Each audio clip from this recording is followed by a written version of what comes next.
আসসালামু আলাইকুম। জানিয়ে দেব এই মুহূর্তে হাতে পাওয়া সর্বশেষ ভয়ঙ্কর কিছু আন্তর্জাতিক আপডেট বাংলা সংবাদ। শুরুতেই থাকছে সংবাদ শিরোনাম।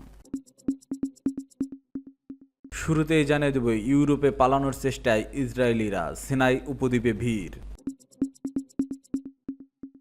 এরপর রয়েছে ইসরায়েলের বিশ্বসেরা আকাশ প্রতিরক্ষাও ভেঙে ফেলেছে ইরান। এখন শুনছিলেন সংবাদ শিরোনাম, এবার বিস্তারিত। প্রিয় দর্শক, আপনি যদি এই চ্যানেলে নতুন হয়ে থাকেন, ভিডিওটি দেখতে দেখতে চ্যানেলটি সাবস্ক্রাইব করে আমাদের সাথেই থাকুন। ইউরোপে পালানোর চেষ্টায় ইসরায়েলিরা সিনাই উপদ্বীপে ভিড়। আর একের পর এক বিপর্যয়ের মুখে পড়ছে ইসরায়েল। দেশটির এই হামলা ইসরায়েলিদের মধ্যে ভয়াবহ আতঙ্ক ছড়িয়ে পড়েছে। হামলা থেকে বাঁচতে ইউরোপে পালানোর চেষ্টা করছে ইসরায়েলিরা। এজন্য মিশরের সিনাই উপদ্বীপকে ব্যাপক ভিড় দেখা দিয়েছে। বৃহস্পতিবার তেহরানের টাইমসের এক প্রতিবেদনে তথ্য জানানো হয়েছে। ইসরায়েলি গণমাধ্যম খবর অনুযায়ী ইরানের ক্ষেপণাস্ত্র হামলা থেকে বাঁচতে ইউরোপের হামলার চেষ্টা করছে ইসরায়েলিরা। এজন্য তারা মিশরের সিনাই উপদ্বীপে ভিড় করছে। হিব্রু সংবাদপত্রের উদ্ধৃতি দিয়ে প্রতিবেদনে বলা হয়েছে, ইসরায়েলের এক নাগরিক বলছে, আমি বরং মরুভূমির বিপজ্জনক যাত্রায় অংশ নেব, কিন্তু দখলকৃত অঞ্চলে আর থাকব না। তার এ বক্তব্যে ইসরায়েলের বর্তমান পরিস্থিতি ভয়াবহ তুলে ধরেছে। অন্যান্য প্রতিবেদনে বলা হয়েছে, ইসরায়েলি কর্তৃপক্ষ বর্তমানে বসতি স্থাপনকারীদের দেশ ত্যাগের নিষেধাজ্ঞা জারি করায় অনেকে পাচারকারীদের মাধ্যমে নৌকায় করে সাইপ্রাসে পৌঁছানোর চেষ্টা করছেন। এই পাচারকারীরা নৌকার মাধ্যমে ইসরায়েলিদের সাইপ্রাসে নিয়ে যাচ্ছেন, যা বর্তমান সংকটের মধ্যে পালানোর একটি বিকল্প পথ হিসেবে দেখা যাচ্ছে।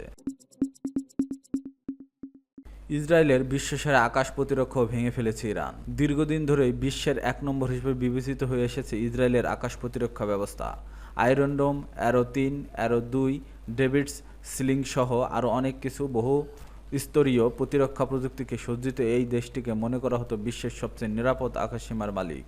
কিন্তু ইরানের পাল্টা আঘাতে এবার সেই আস্থার দুর্গ ফাটল ধরেছে। হাইপারসনিক প্রযুক্তি, ডেকো কৌশল ও ব্যারেজ আক্রমণের মাধ্যমে ইরান একেবারে ভেঙে ফেলেছে ইসরায়েলের গর্বিত আকাশ প্রতিরক্ষার ঢাল। তেহরান শুধু শত শত ক্ষেপণাস্ত্র ছুড়ে ইসরায়েলকে চমকে দেয়নি, বরং আঘাত এসেছে প্রযুক্তিগত ধ্বংসের মূল কেন্দ্রে, আল জাজিরা ও সিএনএনের। পরমাণু অস্ত্র তৈরির খুব কাছাকাছি পৌঁছে গেছে ইরান, এমন দাবি করে শুক্রবার ভোরে দেশটিতে নির্বিচারে হামলা চালায় ইসরায়েলি বাহিনী। জবাবে ইসরায়েল শত শত ক্ষেপণাস্ত্র ও ড্রোন নিয়ে নিক্ষেপ করে ইরানে। শুরু হয় সংঘাত, যা চলছে এখনও। এ যুদ্ধে এখনও পর্যন্ত প্রায় ২৪০ জনের বেশি ইরানি নিহত হয়েছে।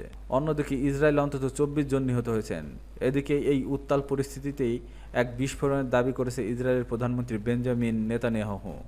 বলেছেন, প্রতি মাসে ৩০০টি ব্যালিস্টিক ক্ষেপণাস্ত্র তৈরি করছে ইরান। তিনি আরও জানিয়েছেন, এই গতি বজায় থাকলে ৬ বছরের মধ্যে হাতে থাকবে ২০,০০০ ক্ষেপণাস্ত্র, যা শুধু ইসরায়েলের জন্য নয়, বরং গোটা মধ্যপ্রাচ্যের নিরাপত্তার ব্যবস্থার জন্য এক গভীর হুমকি হয়ে উঠতে পারে। এই দাবির পক্ষে কোনো নির্ভরযোগ্য প্রমাণ উপস্থাপন করেননি নেতানিয়াহু, তবে তার বক্তব্য আন্তর্জাতিক অঙ্গনে তীব্র আলোচনার জন্ম দিয়েছে। বিশ্লেষকরা বলছেন, এটি শুধু একটি কৌশলগত হুঁশিয়ারি নয়, বরং ইরানকে আরও একবার সাময়িকীকরণের তীব্র আগ্রহী ও আক্রমণপ্রবণ রাষ্ট্র হিসেবে উপস্থাপনের কূটনৈতিক প্রচেষ্টা। ইরানের ক্ষেপণাস্ত্র মজুতের সঠিক পরিমাণ জানা কঠিন হলেও ২০২৩ সালে মার্কিন কেন্দ্রীয় কমান্ডারের প্রধান জেনারেল কেনেথ ম্যাকেনজি জানিয়েছে, ইরানের হাতে বিভিন্ন ধরনের ৩,০০০-এরও বেশি ক্ষেপণাস্ত্র রয়েছে। ইসরায়েলের বিশেষজ্ঞের ধারণা, গত কয়েকদিন ধরেই ইরানের ছোড়া ক্ষেপণাস্ত্র প্রায় ১/৩ ধ্বংস করেছে ইসরায়েল। তবে ইরানের হামলায় উঠে এসেছে এর ভিন্ন চিত্র। মঙ্গলবার ইরান দাবি করছে, ইসরায়েলের একটি সামরিক গোয়েন্দা কেন্দ্র এবং মোসাদের একটি পরিকল্পনা কেন্দ্র আঘাত করছে তারা। এর মাধ্যমে ইসরায়েলের বিশ্বসেরা আকাশ প্রতিরক্ষা ব্যবস্থা আয়রন ডোমও ভেদ করতে সক্ষম হয়েছে ইরান। আয়রন ডোম কি? ইসরায়েলের আকাশ প্রতিরক্ষা ব্যবস্থার গুরুত্বপূর্ণ স্তম্ভ আয়রন ডোম। এটি অনেকের কাছে ইসরায়েলের প্রথম প্রতিরক্ষা বলেই পরিচিত।